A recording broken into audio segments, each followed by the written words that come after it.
નમસ્કાર દોસ્તો, આજે છે બુધવાર અને આપણે અત્યારના સવાર પછીના બપોર અને સાંજના તાજા હવામાન સમાચાર જાણીશું। તો મિત્રો, અત્યારે હવામાનની મોટી અપડેટ સામે આવી રહી છે કે આવનારી 24 કલાક સુધી ગુજરાત રાજ્યમાં અમુક વિસ્તારોમાં ભારે પવન સાથે તોફાની વરસાદની સંભાવના વ્યક્ત કરવામાં આવી છે। મિત્રો, આજે રાજ્યના અમુક વિસ્તારોની અંદર તીવ્ર કડાકા અને ભડાકા સાથેનો વરસાદ જોવા મળશે, તો અમુક વિસ્તારોની અંદર તો મિત્રો વીજળી પડવાની પણ સંભાવના છે। ત્યારે જાણીશું આજે રાજ્યના કયા વિસ્તારોની અંદર મિત્રો તોફાની વરસાદ, વીજળી કયા ભાગોમાં પડવાની સંભાવના છે, જેથી ખાસ મિત્રો ઘરની બહાર નીકળતા પહેલા આજના વિડીયોને તમે અંત સુધી જોઈ લેજો। આપણે આજના વિડીયોમાં આ સાથે જ મિત્રો આવનારી કલાકોને લઈ જેમાં 29મી મે 30 મે દરમિયાન પણ ગુજરાતના હજુ કેટલાક વિસ્તારોમાં વરસાદ જોવા મળશે। બીજી તરફ મિત્રો અત્યારે ગુજરાત રાજ્યની અંદર ચોમાસાને લઈને પણ જાણીશું, કારણ કે નૈઋત્યનું ચોમાસું મહારાષ્ટ્રના મુંબઈ સુધી તો આવી પહોંચ્યું છે, ત્યારે ગુજરાત રાજ્યની અંદર વાવણી હજુ પણ વાર લાગશે તેવી વાતો ચાલી રહી છે। ત્યારે હવામાન નિષ્ણાંત અંબાલાલ પટેલ તરફથી ગુજરાતમાં ક્યારે વાવણી લાયક વરસાદ થશે તેની આગાહી। એમણે મિત્રો આવનારા દિવસોમાં અંબાલાલ પટેલે અંધારિયા વરસાદની આગાહી કરી છે। શું છે અંધારિયો વરસાદ? તો આ સાથે જ મિત્રો આપણે રોહિણી નક્ષત્રને લઈ અને ભારતીય હવામાન વિભાગ તરફથી જે અત્યારે આ ચોમાસાનું બીજી વાર જે પૂર્વાનુમાન કેવો વરસાદ રહેશે ચોમાસામાં તે જાહેર થયું હોય તમામ અપડેટ મેળવીએ પહેલાં તો મિત્રો તમે અમારી આ ગુજરાત ક્લાઇમેટ યુટ્યુબ ચેનલ પર નવા છો તો ખાસ મિત્રો આ ચેનલને સબસ્ક્રાઇબ કરી દેજો। સૌથી પહેલાં તો અત્યારનું અમે તમને સેટેલાઇટ પિક્ચર મિત્રો ભારતનું બતાવીએ તો જોઈ શકો છો ઉપગ્રહ ઉપરથી બંગાળની ખાડી અત્યારે મિત્રો તોફાની બની છે। જોઈ શકો છો લો પ્રેશર રચાવાના કારણે સમગ્ર બંગાળની ખાડીની અંદર વાદળોનો એક મોટો સમૂહ રચાણો છે ને બંગાળની ખાડીમાં તીવ્ર વીજળીના કડાકા અને ભડાકા સાથેનો ખાબકી રહ્યો છે વરસાદ। એટલું જ નહીં, અત્યારના લાઈવ સેટેલાઇટ પિક્ચરની અંદર તમે મિત્રો આપણા ગુજરાતના પાડોશી રાજ્ય મધ્યપ્રદેશ ઉપર પણ જોઈ શકો છો। ઇન્દોર લાગુના વિસ્તારો હોય, ખાંડવા લાગુના વિસ્તારો મધ્યપ્રદેશ અને મહારાષ્ટ્રના જોઈ શકો તે ભાગોમાં અત્યારે મિત્રો છેલ્લી 2-3 કલાકનું અમે તમને સેટેલાઇટ માધ્યમથી આ સિસ્ટમની મૂવમેન્ટ બતાવી રહ્યા છીએ। આ ભાગોમાં તીવ્ર કડાકા અને ભડાકાવાળા વાદળો બનતા જોવા મળ્યા છે ને આવનારી 3 કલાક દરમિયાન ગુજરાતના કયા વિસ્તારોની અંદર વરસાદની સંભાવના આ સિસ્ટમ આધારિત પડી શકે તો જેને લઈ આપણે જોઈએ। તમે જોઈ શકો છો આ વરસાદી વાદળાઓ હવે પછી ધીમે ધીમે ગુજરાતી વાતાવરણ જેમાં દક્ષિણી ગુજરાતના જિલ્લાઓમાં આવી શકે છે, અને એ જ પ્રમાણે મિત્રો અમે તમને અહીં લાઈવ અમદાવાદ મોસમ કેન્દ્ર વિભાગની સાઇટ ઉપર આવનારી 3 કલાકની અંદર ગુજરાતના કયા ભાગોમાં વરસાદ પડે તે બતાવવામાં આવ્યું, તે બતાવી રહ્યા છીએ। જોઈ શકો છો દક્ષિણી ગુજરાતના જિલ્લામાં આવનારી કલાકોને લઈ ગુજરાતમાં એ ભાગોમાં યલો એલર્ટ આપવામાં આવેલું છે। દાહોદ, પંચમહાલ, નર્મદા, આ સાથે જ સુરત, તાપી, વ્યારા, ડાંગ અને નવસારી આટલા જિલ્લાઓની અંદર મિત્રો અમદાવાદ ગુજરાત મોસમ વિભાગ તરફથી નાવકાસ્ટની અંદર 3 કલાકોની અંદર આ ભાગોની અંદર ભારે વરસાદની સંભાવના વ્યક્ત કરવામાં આવી છે। જોકે અન્ય સૌરાષ્ટ્ર, ઉત્તર ગુજરાત અને મધ્ય ગુજરાતના વિસ્તારોમાં પણ બપોર પછી અને સાંજ દરમિયાન વરસાદ પડશે તે જોઈએ। તો એ પહેલાં મિત્રો અમે તમને વાતાવરણીય અસ્થિરતાનો આજનો ગુજરાતનો મેપ બતાવીએ।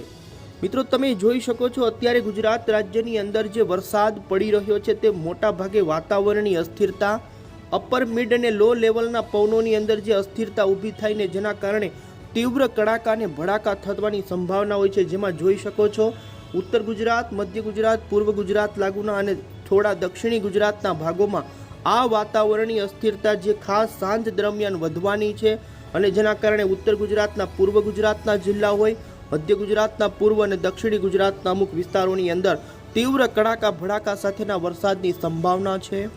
જેમાં આગામી 24 કલાકનો આજે 28મી મેનો તમે ગુજરાતનો વરસાદનો મેપ જોઈ શકો, જેમાં ઉત્તર ગુજરાત, દક્ષિણ ગુજરાત અને સૌરાષ્ટ્રથી તમામ જિલ્લાઓ છે, જેમાં છૂટાછવાયા તે ભાગોની અંદર ગાજવીજ સાથેના વરસાદની સંભાવના।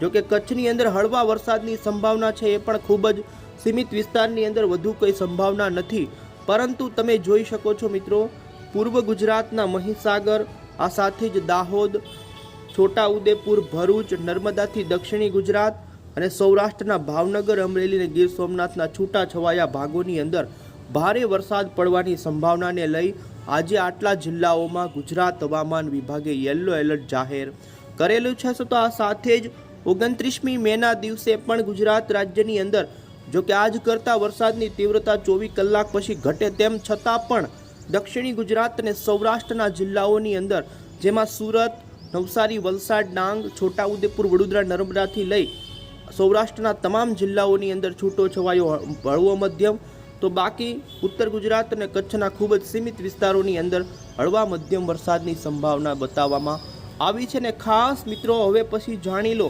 કયા વિસ્તારોની અંદર ભારે પવન કેટલા કિલોમીટરના ફૂંકાઈ શકે. તો ગુજરાત હવામાન વિભાગ તરફથી આજે બપોર અને સાંજના વરસાદની અંદર જ્યાં વરસાદ પડે ત્યાં મિત્રો 40થી 50 કિલોમીટરની ઝડપના મિની વાવાઝોડાની જેમ પવનો ફૂંકાવાની સાથે જ મધ્યમ મેઘગર્જનાની આગાહી કરી છે. ખાસ વીજળી કયા વિસ્તારોમાં પડશે એ જણાવીએ પહેલાં તમે જોઈ શકો IMD તરફથી મિત્રો આજે આપણા ગુજરાત રાજ્યની અંદર ભારે વરસાદનું યલો એલર્ટ આપવામાં આવેલું છે. તો દક્ષિણી ભારતના રાજ્યોમાં ચોમાસું પહોંચી ચૂક્યું છે, તો એ ભાગોમાં ઓરેન્જ અને યલો એલર્ટ. તો 29મી મેના દિવસે પણ ગુજરાત રાજ્યની અંદર IMD તરફથી વરસાદને લઈ ભારે વરસાદનું યલો એલર્ટ આપવામાં આવેલું છે. તેના આધારે જણાવીએ તો રાજ્યના સ્પેસિફિક કયા વિસ્તારો છે કે ત્યાં તીવ્ર કડાકા અને ભડાકા સાથે વરસાદ અને વીજળી પડવાની સંભાવના રહે. મિત્રો તમે જોઈ શકો છો અહીં મોડલની અંદર ઉત્તરી ગુજરાતના, પૂર્વ ગુજરાતના જે જિલ્લાઓ છે જેમાં ખાસ કરીને આપણે વાત કરીએ તો સાબરકાંઠાના ખેડબ્રહ્મા, આ સાથે રાજસ્થાનના સરહદી જે ડુંગરપુરથી લાગુના જે મહીસાગર, અરવલ્લીના જે કાંઠાના ભાગો છે તે ભાગોમાં આજે તીવ્ર મેઘગર્જના થવાની સંભાવના છે સાંજ દરમિયાન. આ સાથે જ મિત્રો અંદરના વિસ્તારો સુધી પણ આ તીવ્ર કડાકા અને ભડાકાવાળી વરસાદી ટ્રેન આવી શકે છે, જેમાં લુણાવાડા, દાહોદ, ગોધરા, આ સાથે જ ગાંધીનગર સુધીના વાતાવરણમાં પલટો આવી શકે. તો બીજી તરફ જોઈ શકો જેમ જેમ મોડી સાંજ પડતી જશે તેમ મિત્રો આજે જોઈ શકો ગોધરા લાગુના વિસ્તારોથી લઈ વડોદરાના જે ચાંપાનેર આજુબાજુના વિસ્તારો છે, ડાકોરના, આણંદ લાગુના જે વિસ્તારો છે, તો બીજી તરફ કપડવંજ, બાલાસિનોર, આ સાથે પીપલોદ, દાહોદ, બાયડ લાગુના વિસ્તારો છે. આમ ઉત્તરીય પૂર્વ ગુજરાતના જિલ્લાઓની અંદર આજે તીવ્ર મેઘગર્જના, અમુક ભાગોમાં વીજળી પણ પડી શકે. આથી મિત્રો ખાસ સાવચેતી રાખવી. અને જોઈ શકો છો રાત્રિ દરમિયાન મધ્ય ગુજરાત તો દક્ષિણી ગુજરાતના જિલ્લામાં પણ વરસાદની સંભાવના રહેલી છે. આમ મિત્રો આજે વધુ વરસાદની સંભાવના દક્ષિણી ગુજરાતના મહારાષ્ટ્ર અને મધ્યપ્રદેશ લાગુના વિસ્તારો હોય જેમાં નર્મદા, તાપી, ડાંગ, તો પૂર્વ ગુજરાતના જે દાહોદ, પંચમહાલ, છોટાઉદેપુર, તો અંદરના કેટલાક મધ્ય ગુજરાતના વિસ્તારો.